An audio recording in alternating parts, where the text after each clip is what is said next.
A few months ago, I was talking with a colleague of mine about a specific problem that we were having with a client.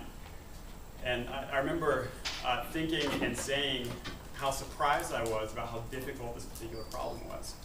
And I was shocked about how challenging it was, even though it's exactly the same kind of problem that both my team and basically everyone that I've ever talked to who interacts with clients has at some point in the process.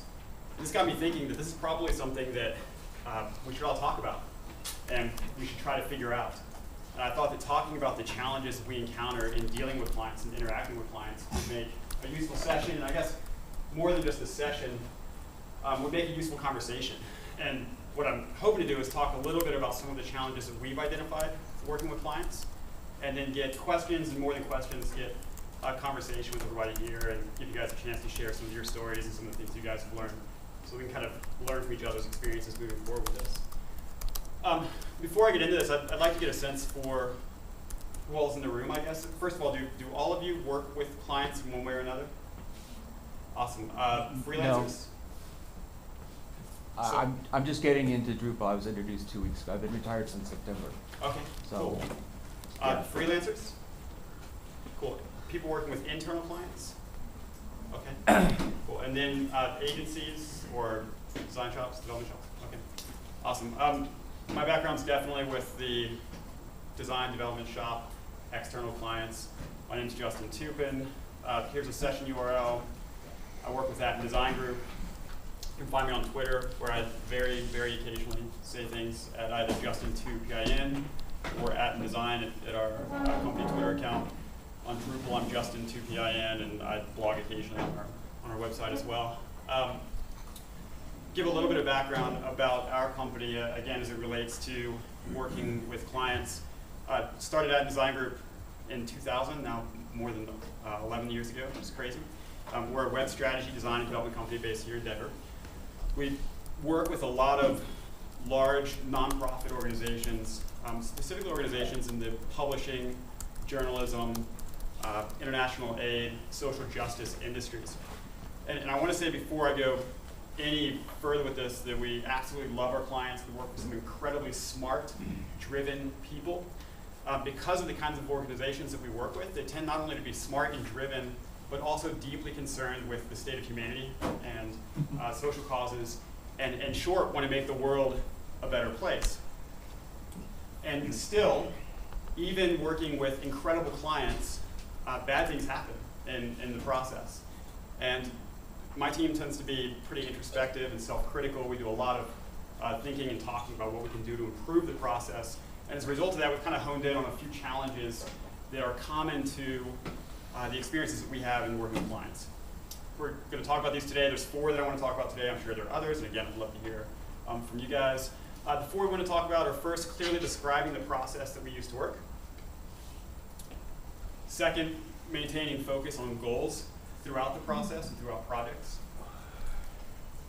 Third is communicating the terms of the project or the process that we're working on. And then the 4th thing we'll talk about is being crystal clear and specific about price with regard to projects. Challenge number 1, clearly describing the process. So the big question here is what happens when the people we're working for don't know how we're working? They don't understand the process. And I think that there are a couple of problems with this. The first, and not the least of which, is dissatisfaction with apparent lack of progress. So complete misunderstanding. What's that? Misunderstanding of where you are in the process. And I'll give a specific example from a project that we recently finished. This is a design comp. This is actually the finished product, but it looks almost exactly like the design comps that we presented. What you're looking at is a result of a pretty thorough, robust process. There's a discovery process, information architecture, wireframes, additional rounds of wireframes, initial comp. You get the picture. And we arrived at this polished comp. There's a lot of kind of investment and energy and excitement around this final product. We then go back and work for days, weeks, whatever, and come back for another meeting to look at a really basic, simple first in a series of prototypes, Drupal prototypes. And so we end up looking at something like this. it's extremely easy from a client's perspective to see this as a big step backwards. We've been looking at something that's very polished and really exciting, something you can get into. And then we take this step, looks like, again, a step backwards. In this particular case, not a problem. We had a lot of communication around the project and what to expect and where we were in the process. I mean, remember a case a couple years ago, we were working with a client, and it was a 9 to 12 month engagement, multiple developers on the project, gone through discovery, information architecture. We actually hadn't gone through the design process yet. We sat down to look at some early prototypes. And I remember showing them really early Drupal prototype of how content was going to be entered, and then some of the features that were going to come to bear on that content. Fairly complex things going on. Through the course of the presentation, there are 2 or 3 of us on the admin side, and like 6 or so of them on the other side of the phone. Dead silence the whole time I'm talking through the thing. And after 5 minutes or so, our main contact there says, "Justin, stop. Is this really how you're suggesting that we enter content, the kind of rich content we need to add for the site? Is this really the way you're suggesting we do this?" I go up and said, "Yeah, this is how we expect that." And everyone paused and says, "Then the answer is no." Shit, Whoa. I have 7 months of this ahead of me. Whoa. And big pause, and we sat back, and fortunately we were able to talk through again where we were in the process, where we were going in the process, and turn things around. Even in that one conversation, I think had we spent more time talking about that, setting those expectations, being clear about where we were in the process, could have avoided that problem altogether. So I'm guessing that, were you showing them like the back end, like where you're entering a node type? Yeah, it was both. It was both a node add form as well as a display for that content. What was their expectation after you talked with them? I think the expectation, I think for them, the forms themselves just were too obscure and too abstract, and they were expecting something that looked a little bit further along, to put it simply. And I think it's we take a really iterative approach, as I think a lot of people do right now with development. And that's a concern that comes up a lot. And I think for us at least, explaining things simply, maybe showing examples, explaining things early, showing examples early helps. And I don't think we did quite enough of that in this case. Another big problem with not clearly describing the process is when we don't have buy-in from clients on what the process is going to be, we don't have an understanding of that, it becomes really difficult to finish projects. Has anyone seen this slide before? Have you seen this image? No. No? So this is a real slide that depicts the military effort in Afghanistan from a year or 2 ago. And it was shown in like a military debriefing. And the 4-star general, Stanley McChrystal, apparently sat back and said, "When we understand that slide, we'll have won the war." And I think it's a really important point. I think that when we have, I think having a complex process is one part of that. I think not communicating where we are in the process crystal clearly and not getting buy-in in that makes it very challenging to understand what the next steps are and to move a project along. All the time we've been doing the kind of work we do, we've had very, very, very few projects that didn't launch. The few where that did happen, I think, had to do with this lack of buy-in in the process. I have a few clients that are, because I've been doing a lot of like rehab stuff, like Drupal websites that are totally screwed up by previous vendors or transitions, stuff like that. Right. So my clients are sort of coming to be pretty wounded and very skeptical of anybody wanting their money in front of a keyboard. And so I'm getting a lot of, wanting to structure things, and I avoid this of like, well, I'll give you X amount of money when I see this, this, and this. And right. It's like, well, I'm willing to talk about milestones, but from a development perspective, those milestones should be X, Y, and Z as opposed to A, B, and C. What are your thoughts on goalposts along the way and what's reasonable?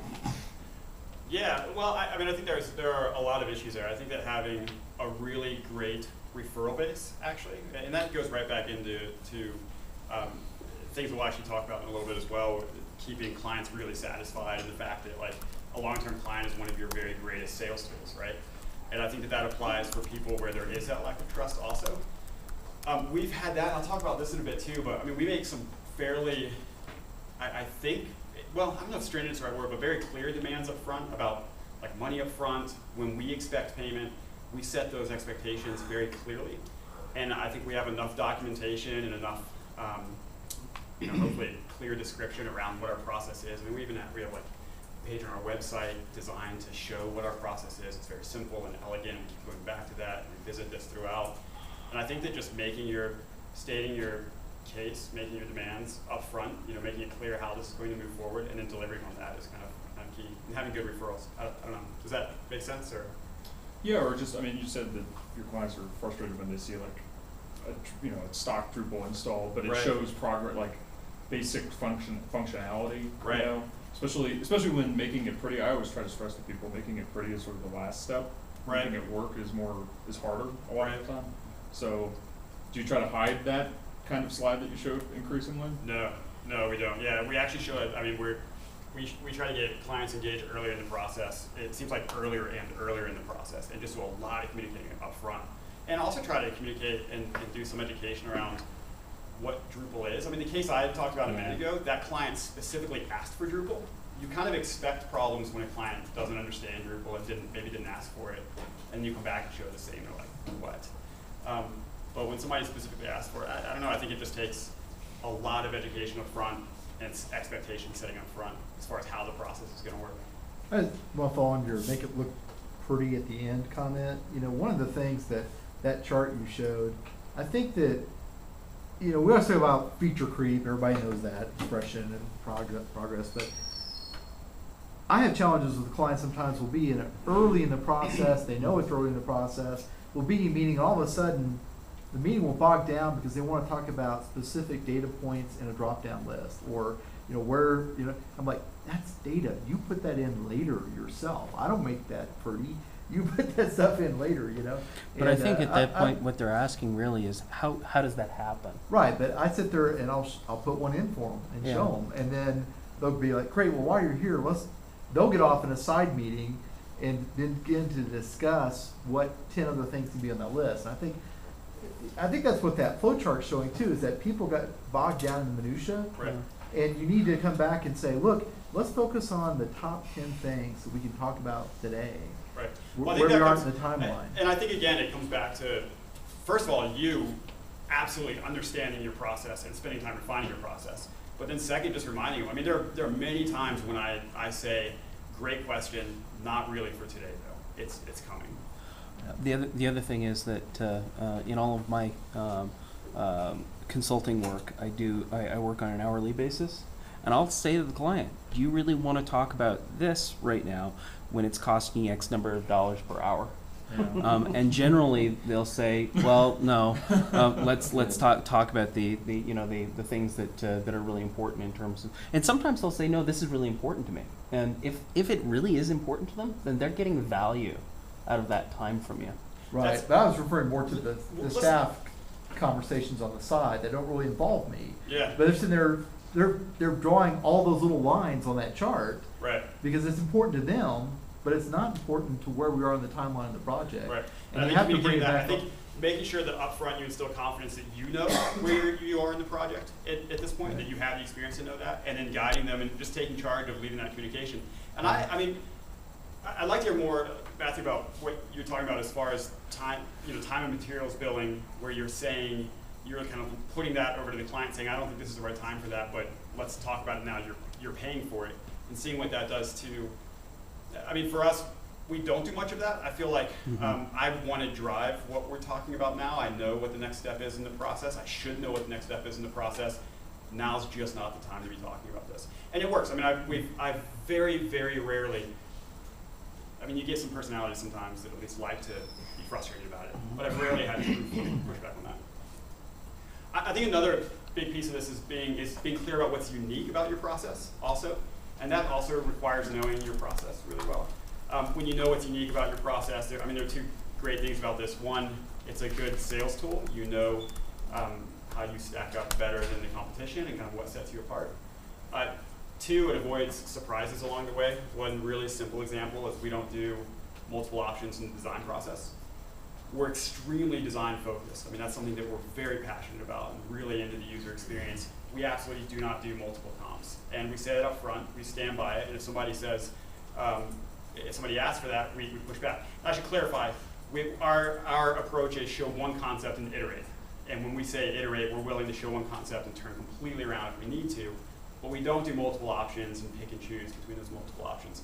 If I talk about that beforehand, it's an asset. It sets us apart. It makes us look very, I mean, there's a reason we do this. It's very purposeful, very intentional design. If I don't do that beforehand, it's a total liability. If I come back and show one design concept, yeah, client's like, what did you? How often do you try to get them to lock into a look and feel and sort of put a freeze on that? Well, we want to iterate until we get approval. So the goal there is always to get approval. Like when we show the comp, the goal is definitely to get their approval that says, yes, this is what we want. As soon as they, but you do that first thing first. I'm not sure I follow you. Or how early, like, is that part of getting the business? How early in? That's not part of doing the business. That's not part of getting the business. That's not part of the proposal process. Don't do spec After work. we have the contract, we never do comp work. Like, we never do. Don't do spec work. Yeah. But I guess, yeah, I mean, I agree with that, but I guess once you've got somebody signed, are you trying to get clarity on that early on, or are you willing to let that linger? That's a great question, and it goes a little bit more, that gets into a pretty specific part of how our process operates. That doesn't matter so much to me, I guess. I mean, there are, like, at a point, if we don't get approval, the timeline is going to be sacrificed, and that's what we end up talking about. But it's not, I'm not too worried if that happens, like, really early in the process or a little bit later. And because of what you can do with prototyping, I mean, specifically with Drupal, for us anyways, it's not like prototyping has to follow design or vice versa. Those two things can be in parallel. It's a good question, though. And in a little bit, we'll talk about things like contracts. And I mean, it's important you state your needs. We do billing on milestones, and one of those milestones is approval of the design concept. And I can't wait to the end of the project to get that payment. You know, I mean, that just wouldn't work. Mm-hmm. And it's important to set those terms up in the beginning. And then you don't have to, I mean, you can be clear that, hey, this is important to me for cash flow reasons. I mean, we have to hit this milestone roughly in this amount of time. And most people will accept that, or you may not know. Maintaining focus on goals is another big challenge in the overall process, I think. Same question here. What happens when we lose sight of goals? I think that there are a few things. One of the first is that feedback starts to get really subjective, especially in the design world. I think even more so maybe in the information architecture step. Can't quite read it across the top, I guess, but this is a quote from an actual part of an information architecture process in creating a sitemap. And the client came back and said, you know, resources is a really boring label. We want to say cool stuff. Literally, they suggested cool stuff. And again, these people know their stuff, and it becomes very challenging to combat that and to give good, reasonable reasons why that doesn't work if you're not maintaining focus.